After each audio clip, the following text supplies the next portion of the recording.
I was at Chernobyl before the explosion. Have you ever wondered what it would feel like to witness history without realizing it? To walk through a city where everyone is smiling, children are laughing, and life feels completely ordinary, while, hidden beneath the surface, a disaster is only hours away. I often think back to that day. If someone had told me what was coming, I never would have believed them. Everything looked normal, too normal. And maybe that's what makes the story of Chernobyl so terrifying. The greatest disasters don't always begin with chaos. Sometimes they begin with an ordinary morning. This is the story of what it felt like to be in Chernobyl before the explosion. When I arrived in Pripyat, I was immediately struck by how modern everything looked. The city wasn't old.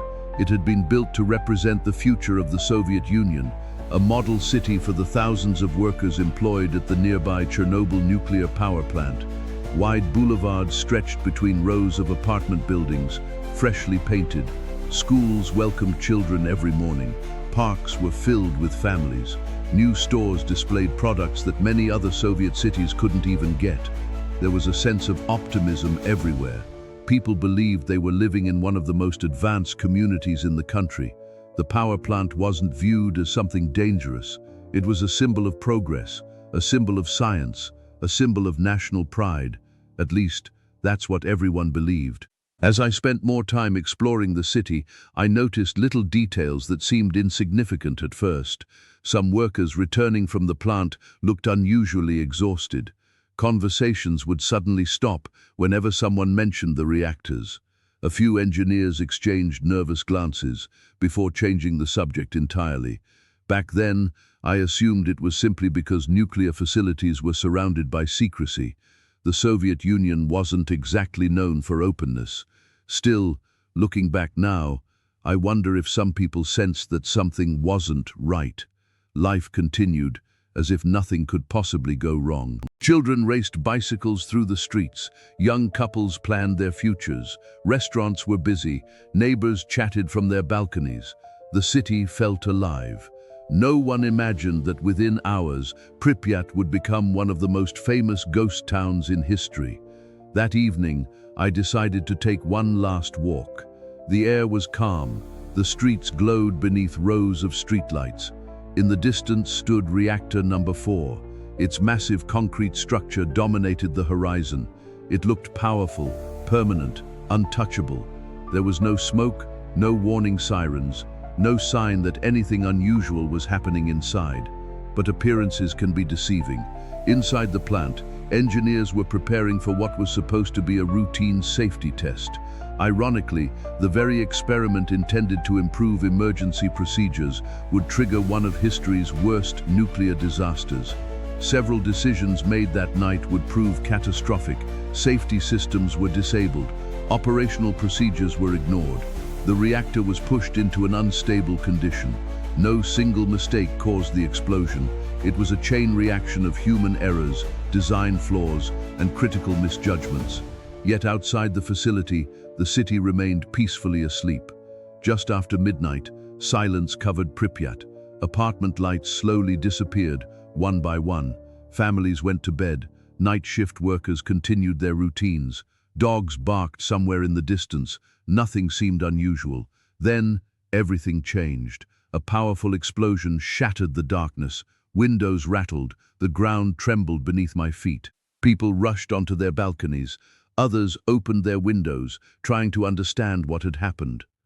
Far above the reactor, an eerie blue glow illuminated the night sky. It didn't look like an ordinary fire. It was strangely beautiful, and that beauty hid unimaginable danger. Without knowing it, people stood outside watching radioactive particles rise into the atmosphere. Some even brought their children outside to watch. No one warned them. No one understood what they were looking at. Within minutes, fire crews raced toward the plant. The firefighters believed they were responding to a standard industrial fire. They carried ordinary equipment. They had no idea they were walking directly into deadly levels of radiation. Many of those brave men would later suffer severe radiation sickness. Several would lose their lives within weeks. Their courage became one of the most heartbreaking chapters in the Chernobyl disaster. They fought an enemy they couldn't see, an enemy with no smell, no sound, no visible shape. Morning arrived. Surprisingly, the city looked almost normal again. Buses ran on schedule, children walked to school, workers reported for duty, parents went shopping. The most dangerous substance released by the explosion remained invisible. Radiation doesn't announce itself. It doesn't trigger alarms. Inside your body, you can't taste it, you can't smell it, you can't see it. That's what made the situation so terrifying. People continued living their ordinary lives while invisible contamination spread across streets, buildings, parks, and playgrounds. As the hours passed, strange symptoms began appearing. Some people complained of headaches, others developed nausea. Several described a metallic taste in their mouths. Doctors struggled to understand what they were seeing. Even then, many officials hesitated to acknowledge the true scale of the accident. Information traveled slowly, rumors spread quickly, fear spread even faster. Nearly 2 days later, buses finally arrived to evacuate the city. Officials made a simple announcement. Residents were told to bring only essential belongings, documents, a few clothes, personal necessities. They were assured they would return in just a few days. Almost everyone believed them. People left food on their kitchen tables. Children left toys on their beds. Family photographs stayed hanging on the walls. Pets waited faithfully by apartment doors. But those families would never return to live there again. Their homes became frozen in time. Years turned into decades. Nature slowly reclaimed the abandoned city. Trees pushed through cracked sidewalks. Wild animals wandered empty streets. Schools remained exactly as they had been left. Classrooms still contained notebooks. Gas masks lay scattered across dusty floors. The famous Ferris wheel, scheduled to open only days after the disaster, became one of the world's most haunting symbols of abandoned dreams. Every building tells a silent story. Every empty apartment reminds visitors of lives interrupted without warning. Today, Chernobyl continues to fascinate historians, scientists, photographers, and travelers from around the world. Not because people celebrate tragedy, but because the disaster represents a powerful lesson. Technology can accomplish extraordinary things, yet even the most advanced systems depend on responsibility, transparency, and respect for safety. The explosion wasn't caused by one careless individual. It resulted from multiple failures happening at exactly the wrong time.